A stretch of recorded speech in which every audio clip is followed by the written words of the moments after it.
So my title, as you may have gathered, I wrote Cinco de Mayo.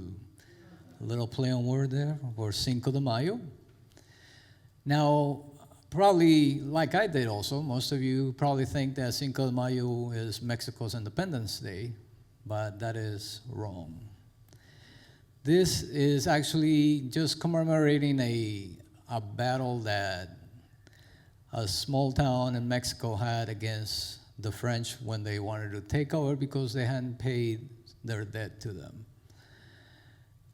And they were outnumbered 1-3, and they actually won that battle. So that's to commemorate the spirit that they have and they had at that point. And it actually has become a bigger celebration here in the U.S. than in Mexico itself, from what I hear. So right now, I would tell you a joke about an enchilada, but I think it'd be a little cheesy right now.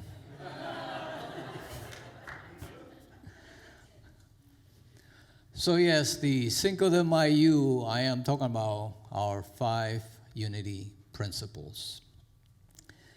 I'll just explain a little bit what a principle is.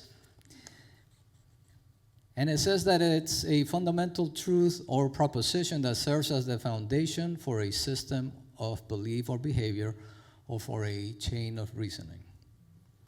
Another explanation is a general scientific theorem or law that has numerous special applications across a wide field, which I think is a little more like how we see them. Now, don't confuse principle with belief. Most fundamental churches have beliefs that they want you to adhere to. We just want you to check out our principles instead and believe what you will. Our belief is, according to this, an acceptance that a statement is true or that something exists. Trust, faith, or confidence in someone or something. So we don't necessarily ask you to believe in what we're telling you. We just want you to listen, check out the principles, and make what you will of it. We have a motto in Unity that it reads, Unity is a positive, practical, progressive approach to Christianity based on the teachings of Jesus and the power of prayer. Now we say approach to Christianity because, as I'm guessing, most of you grew up in fundamental religions. I personally grew up Catholic, so you can imagine. There were a lot of things that you couldn't do, and there were some things about how could God want you to go to hell if this God is such a loving God. So the first time I came here to this very church, it was my first experience at Unity, this very church, and I didn't hear any of that. And it was all about love and loving each other, loving God, and the fact that love is God. God is love. It kind of flipped my thought about church. Actually, before coming here, one of my sisters found the first, and she got me to come here because she said when she had come here, they were talking up here about the power of now from Eckhart Tolle, if you guys know of him. When I heard that, I'm like, what kind of church would do such a thing? I got to see this for myself. So here I am. So yes, traditional church, we want to look outside for our salvation, outside to a God outside of us, to help us in anything that we can. And in a way, we're playing the victim because, poor me, I have to hope that this superpower outside of me can help me to go on with my life, to have good things happen for me. Here in Unity, we flip that around. We want you to take responsibility for your life, your actions, your thoughts. And that's where the unity principles come in, because we actually have specific tools that you can follow. And instead of going outside for your salvation, as a word, you can go within. We call it having our Christ within, which we understand Jesus Christ as coming here to teach us how to go within, how to understand that, as he called it, the Father was really within him. And he would say, the Father and I are one. Why would he say that? So on that note, I'll start with, actually, there are a couple of, there's a licensed Unity teacher, Bob Withrow from Unity of the Hills, whom I got a little idea from, and also from Reverend Michael Gott from Unity of Houston. So I kind of put them together, and I'll show you each of what they did and then how I incorporated to make it, I think, easier for us. I do like what Bob Withrow tells about the 5 principles. He says that the first 2 kind of go hand in hand. And the easy way to remember is, the first principle is God is love. The second principle is I am love. Let's say that. I am love. One more time. I am love. How does that feel? Feels nice, right?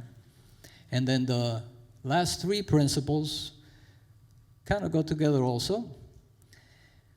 And a simple way to remember is thought, prayer, and action. Thought, prayer, and action. So we have God is love, I am love, thought, prayer, and action. And since we are in Cinco de Mayo, let me say it in Spanish.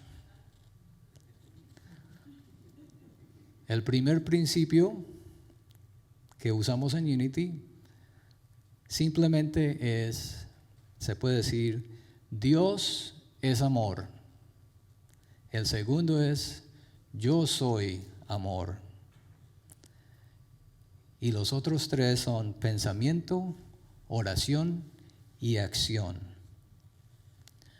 So we say that God is love, and I'll just give you a quick explanation of how we see love in Unity here.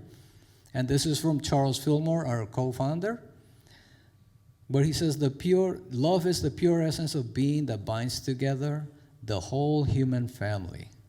And he says also that it binds everything in the universe. And guess what? We are in this universe together. Reminds me about how we, I'm going to see if I can say this word right, because it's not easy, anthropomorphize God. There's a little story that in a Catholic school, they got the children in the cafeteria and they set up the meal, and on one end they have a nice big bowl full of apples, and they put the instructors put a sign saying, take one, only one, God is watching. And on the other side of the table, on the other end, there was a bowl full of cookies, and there was another note written there, and you could tell it was written by hand by one of the children, and it said, take all you want, God is watching the apples. So the good news is that we don't anthropomorphize God here in Unity. So let's use those principles. Let me go a little deeper into the principles here. Principle number 1, which I simplified as God is love, or God is. It reads that there is only one presence and one power active as the universe and in my life, God the good. I'll read that again. There is only one presence and one power active as the universe and in my life, God the good. And yes, I'm going to say it in Spanish now. Solo hay una presencia y un poder activo en el universo y en mi vida, Dios el bueno. Y sabemos que Dios es todo. God is absolute good everywhere present. All creation is God in expression. What do you think that means? All creation is God in expression. And if we say that God created the world, including us, I guess we are expressions of God, right? We are expressions of that wholeness, of that oneness. We are expressions of the universe. We each are expressions, believe it or not, of each other. You've heard it said about the whole mirror effect, if you will. Whatever I see in you is what I see in myself. Whatever I experience from you is because it's in me. Let's move on. I'd like to add from Psalm 139, 7 through 12 from the Bible, just give you an idea how we can read from the Bible about how everything is God. And it reads, where can I go from your spirit? Or where can I flee from your presence? Nowhere, right? If God is everywhere, God is everything. So let me simplify it again. The first principle, God is, or God is love. And I like to add a little something else now. We also read in the Bible that when Moses asked God, whom should I say sent me? What did God answer? He said, tell him, I am that I am. In Spanish, yo soy el que soy. Our essence is of God. Therefore, we are inherently good. I did not jump ahead. This is principle number 2. I should have jotted down my stuff better. Our essence is of God. Therefore, we are inherently good. This God essence was fully expressed in Jesus the Christ.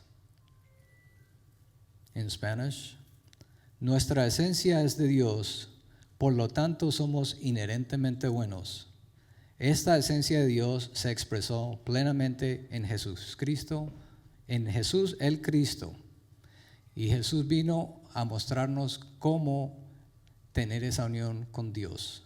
Eso es lo que pensamos aquí en Unity. Human beings are divinity in expression. We call this the Christ presence within us. Our very essence is of God, and therefore humans are inherently good. Our relationship with God is paradoxical, though. God is our essence, yet we are not fully aware of it. We go around life thinking we are separate from God, that we need to be doing something extraneous to get that connection to God.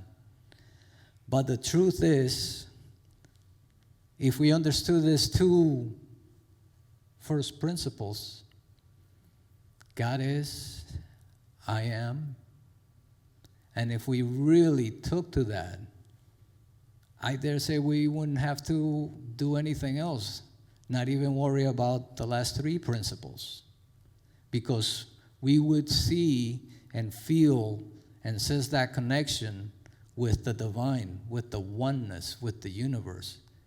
And we just automatically live and move and have our being from this connection. But since we're not there yet, let's go to number 3. But before that, I want to add from the Bible here, John 10:30 through 34, where I mentioned that Jesus said, the Father and I are one.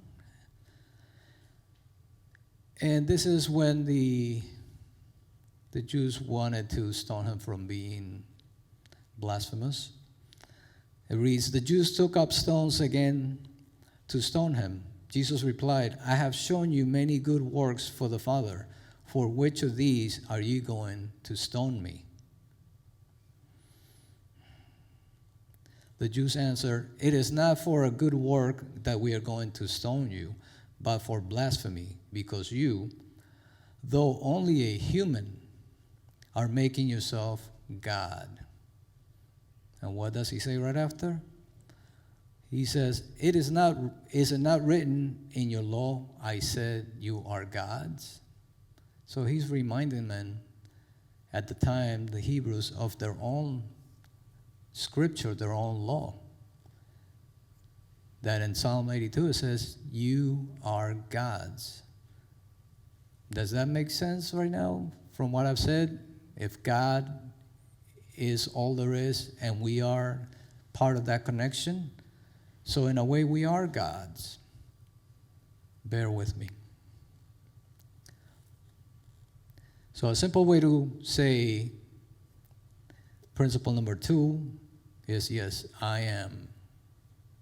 Now I'd like to add, because it's very related to principle 1, we said that God said to Moses, I am that I am.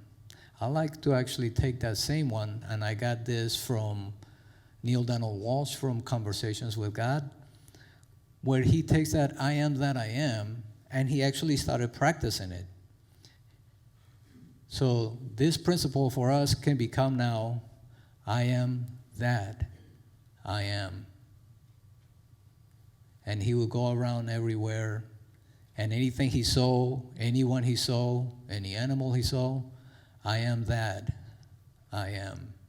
And he practiced that for the whole day, and he just felt a shift in him. Now, I'll be honest with you, I have attempted to do that a few times, and I always forget to finish the day with it, though. I start off really good, and then I forget about it. So, because I am telling you this, I am going to practice it today. So, yes, I am that I am. So, let's go to number 3. We are co-creators with God, creating reality through thoughts held in mind. Somos co-creadores con Dios, creando la realidad a través de pensamientos mantenidos en la mente. En Unity, nosotros decimos que creamos nuestro mundo por los pensamientos que tenemos. We create the quality of our experiences by the activity of our thinking. So as you go through the day, you're thinking whatever thoughts you are. Unfortunately, from what I understand, I forget if it's 80 or 90% of our thoughts throughout the day are basically recordings from our childhood, what we were told as kids growing up, our parents, our teachers, whoever you looked up to. And we don't realize, we think our thinking is something that we consciously do, but it comes automatic. So when we're thinking those thoughts, we are creating a world, and that's why, yes, a lot of us, we go through a lot of turmoil, a lot of things. But by the same token, of course, when we go through things that are not so good, we need to remember that we are learning from them. And if anything, maybe once in a while catch that, hey, that thought is not really mine. That thought might be what my mom was saying or what my dad was saying, but it's not really me. So let me change that thought. So yes, you create your world by the thoughts that you have. In Matthew chapter 7, verses 7 through 8, we read, ask and it will be given to you. Search and you will find. Knock and the door will be open for you. For everyone who asks receives, and everyone who searches finds. And for everyone who knocks, the door will be opened. One more from Proverbs 23:7, a simple one. For as he thinks in his heart, so is he. So remember that your thoughts become reality. Simple way to say that principle is, I think it. Let's say that together. I think it. I think it. In Spanish, yo la pienso. Digo la pienso porque estoy hablando de la vida de nosotros. Yo la pienso. Now, if we want to try to change that percentage of your thoughts throughout the day so that it'll be more constructive, that's where our principle number 4 comes in. Through prayer and meditation, we align our heart-mind with God. Denials and affirmations are tools we use. Do you guys know about denials and affirmations? If you haven't heard it before, denials, we don't think of it as denying that something is there. We just deny that it has power over us if it's something we do not necessarily like. And then we change that and we say affirmations or affirm a truth for us in spite of what we see in the outside world.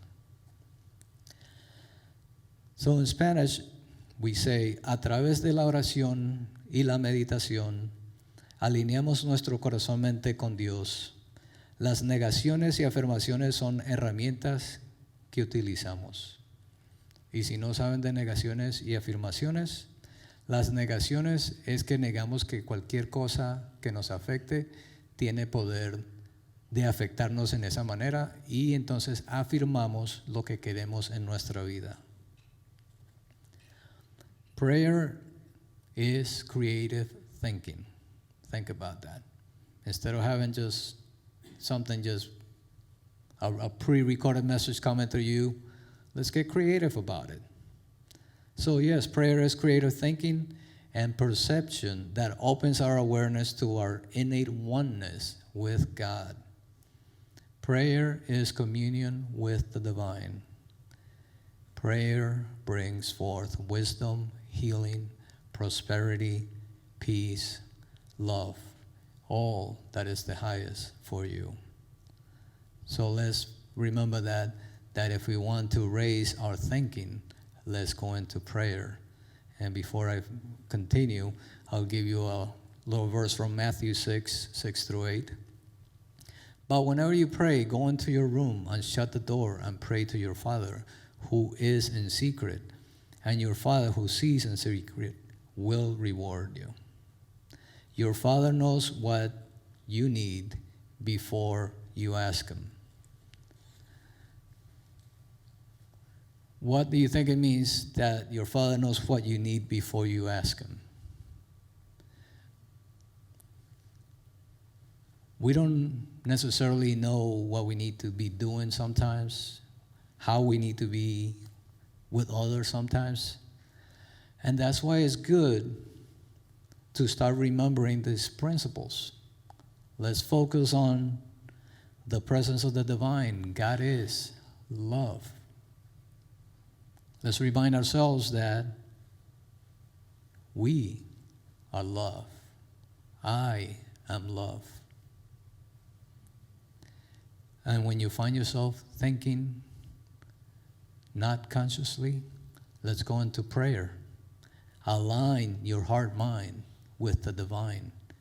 When you do that, your thinking becomes more constructive, and it becomes something that you can do that is going to be of service to all those around you, that will be for the highest one, for the highest of everyone.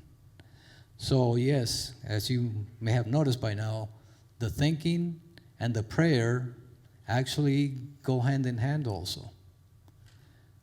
If you find yourself thinking wrong thoughts, go into prayer and meditation. I'm sure some of you have heard already, prayer is speaking to God, and meditation is listening to God. I like to say that is the most important thing, actually, the listening. There's another thing that they say, there's a reason why God gave you 2 ears and only one mouth. So we should listen more than we speak, says the person that's up here. So a simple way to say this one is, I pray it. I pray it. In Spanish, yo la rezo. Hay que rezar para que los pensamientos sean más unidos con Dios y podamos estar en este mundo ayudando a más de lo que podamos nosotros ver. Last but not least of the principles.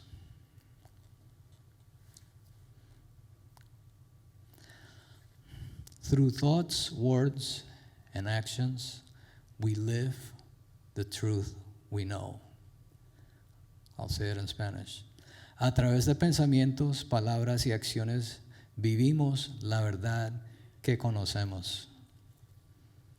So we also know this as knowing and understanding the principles is not enough. We must take action. It's wonderful to know that God is love, that we are love, that our thoughts become our reality, and that if we pray, we can align those thoughts with the divine. But if we don't use any of that, if we don't take any actual action on it, what good is it?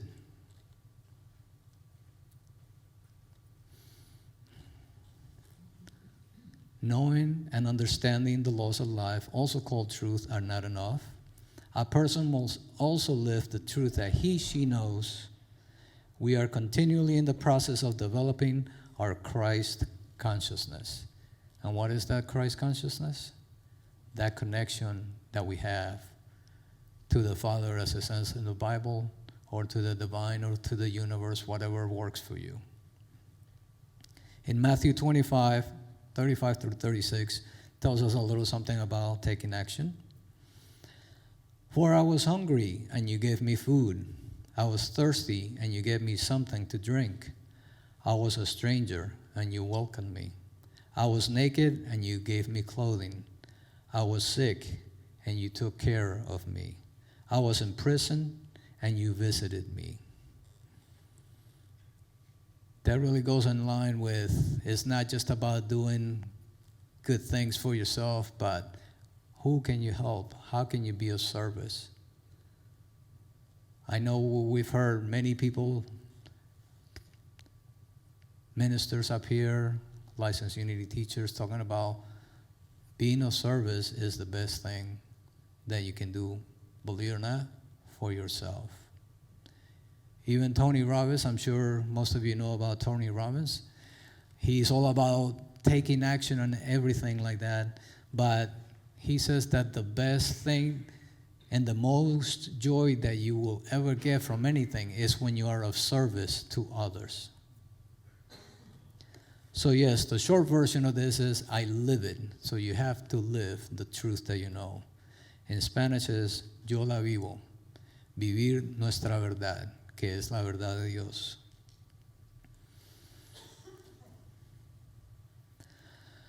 I was thinking about just a little example that I might be able to mention about the principles and how they work in your life.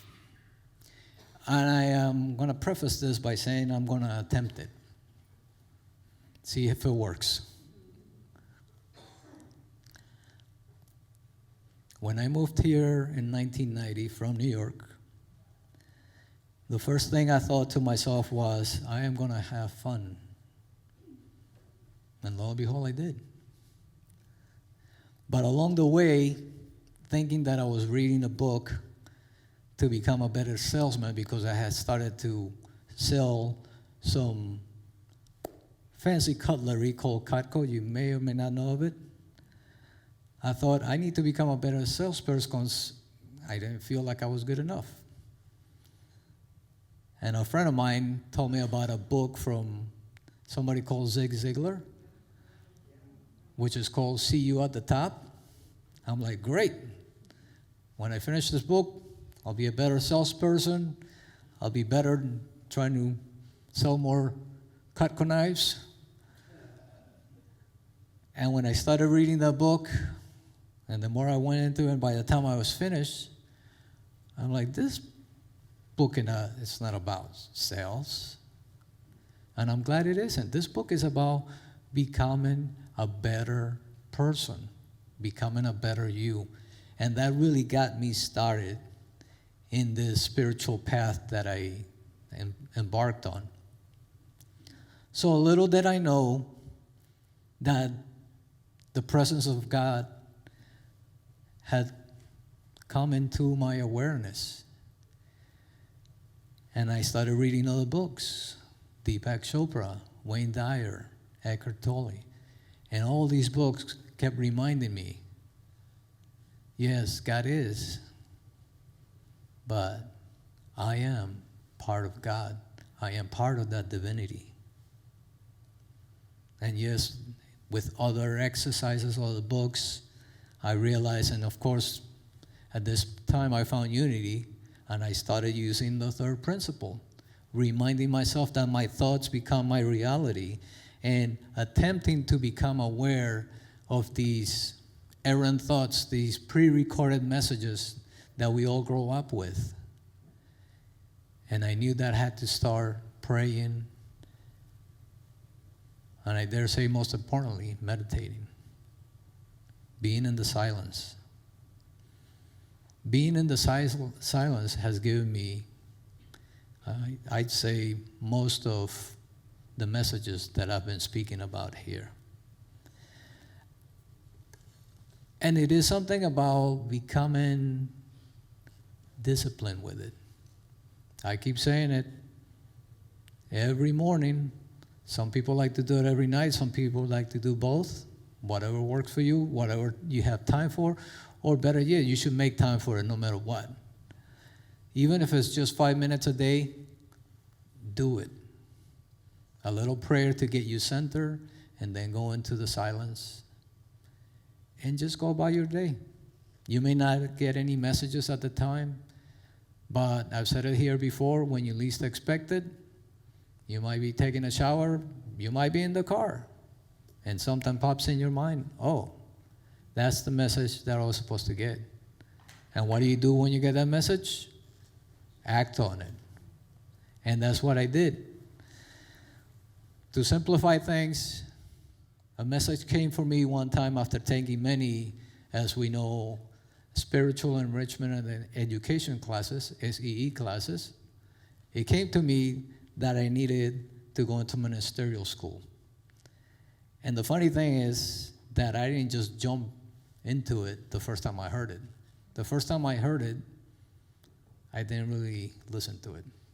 In other words, I didn't really hear it.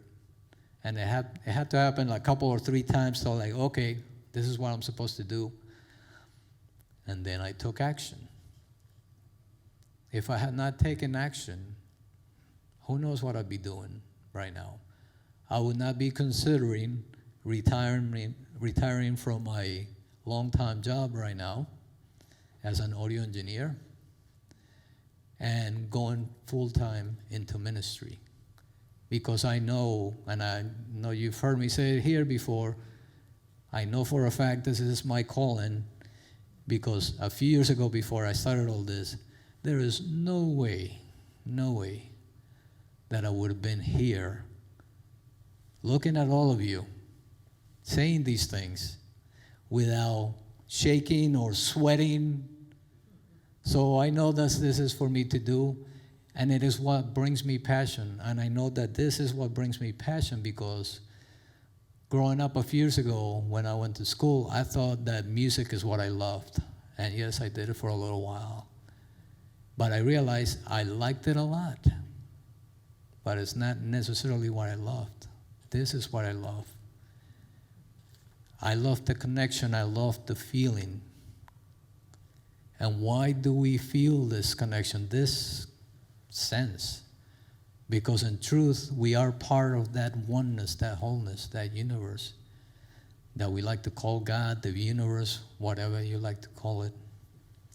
So I really hope that this Cinco de Mayo has given you a better understanding of my Cinco de Unity. Thank you.